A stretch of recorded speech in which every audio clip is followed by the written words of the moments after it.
Algumas casas não são abandonadas, elas apenas esperam. Aqui, no meio do nada, cercada por árvores mortas e um nevoeiro que nunca se dissipa. Esta casa guarda um silêncio pesado. Um silêncio que não é vazio, mas cheio de uma presença que aguarda. Elias caminha lentamente pelo corredor principal. A poeira dança na luz fraca que entra pelas janelas sujas. O ar é pesado, com um cheiro familiar de mofo e tempo parado. Cada passo seu ecoa na madeira velha, um som solitário em meio à quietude. Para ele, nada mudou. O cheiro, a sensação de abandono.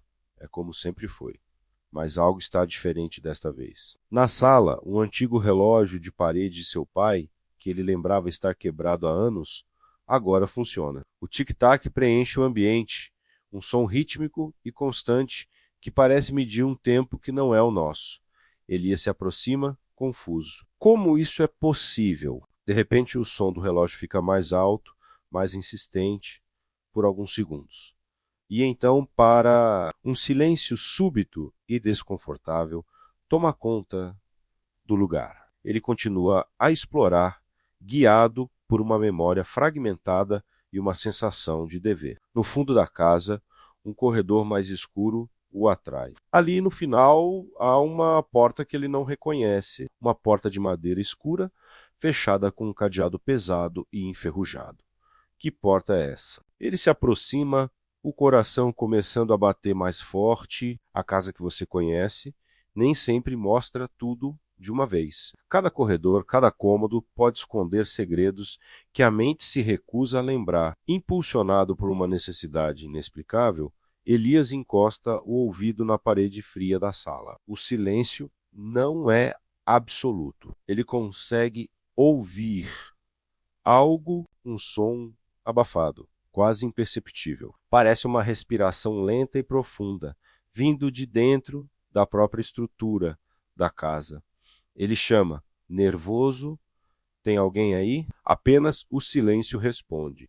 Mas a sensação de não estar sozinho se intensifica. O tempo começa a falhar. Elias acende um cigarro na sala, tentando acalmar os nervos. Um piscar de olhos, um corte seco na percepção, e ele se vê na cozinha. O cigarro, agora apagado, ainda está entre seus dedos. Ele não se lembra de ter se movido, de ter caminhado até ali.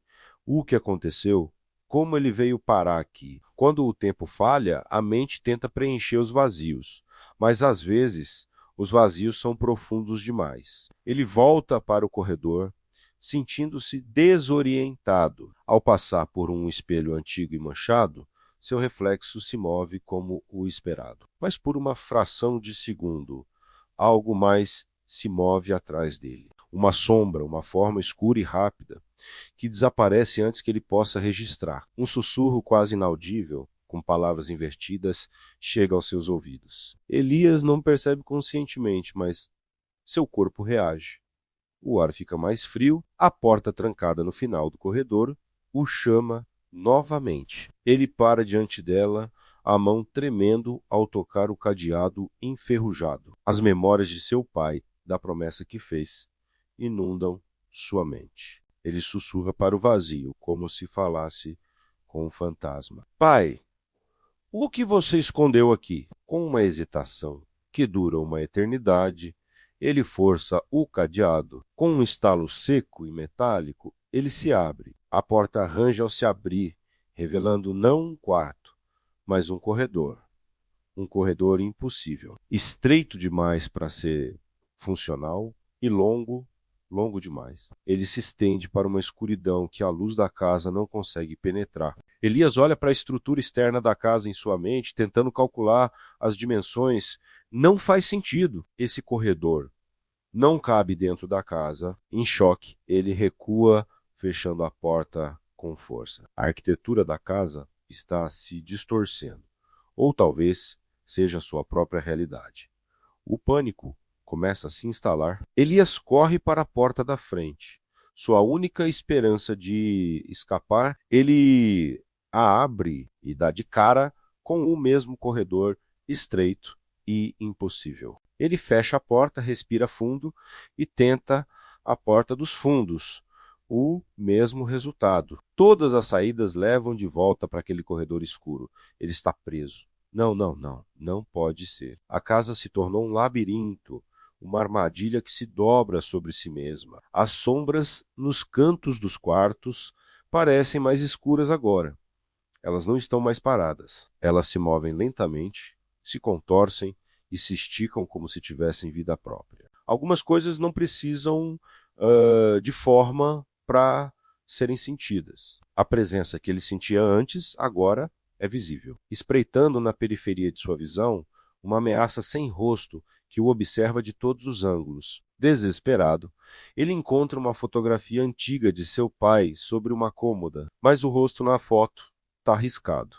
Um ato de violência congelado no tempo. Enquanto Elias observa, os riscos na imagem começam a umedecer, a sangrar um líquido preto e espesso que escorre pelo vidro da moldura e pinga no chão de madeira. Ele recua, tremendo. Isso não é real. Isso não é real, ele repete, tentando se agarrar à sanidade. Mas o som do líquido pingando no chão é terrivelmente real. Então, uma voz abafada, vindo de dentro da parede rachada ao seu lado. É a voz de seu pai, distorcida, ecoando de um lugar distante. Elias, o mundo ao redor de Elias parece se esticar, a parede se aproximando, enquanto o fundo se afasta. Ele se vira, o rosto molhado de lágrimas, o pânico contido dando lugar a uma dor antiga. Pai, onde você está? Ele se aproxima da rachadura na parede. A voz de seu pai soa mais próxima agora, mais clara. Você prometeu. Elias soluça, a culpa e o medo se misturando. Eu fiz o que você mandou. O silêncio que se segue é mais pesado do que qualquer som. Um silêncio de julgamento não era um espírito, era um segredo que precisava ser mantido vivo. Movido por uma força que já não era sua, Elias começa a arrancar o papel de parede velho e descascado ao redor da rachadura. Atrás dele, a parede não é feita de tijolos ou madeira. Centenas de olhos humanos vivos e atentos o observam da escuridão. Eles piscam lentamente, em uníssono. Do corredor impossível, uma figura emerge alta, magra, sem rosto, composta de sombras e silêncio. Ela se move lentamente, sem pressa, deslizando em direção a ele. Elias não grita, ele não corre. Ele a observa se aproximar com uma estranha resignação. Eu sabia, ele sussurra. Uma hora ela viria a entidade para diante dele. Não há ataque, não há violência, apenas uma presença avassaladora. Uma voz, composta de múltiplos sussurros, fala diretamente em sua mente. Você nos guardou. Agora é parte de nós.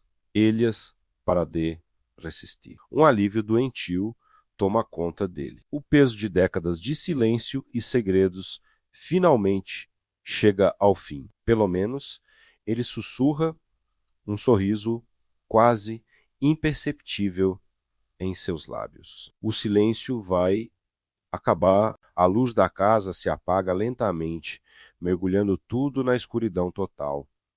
E no silêncio que se segue, ouvimos um último som, um suspiro humano, bem atrás de nós. Algumas casas não querem moradores, querem cúmplices,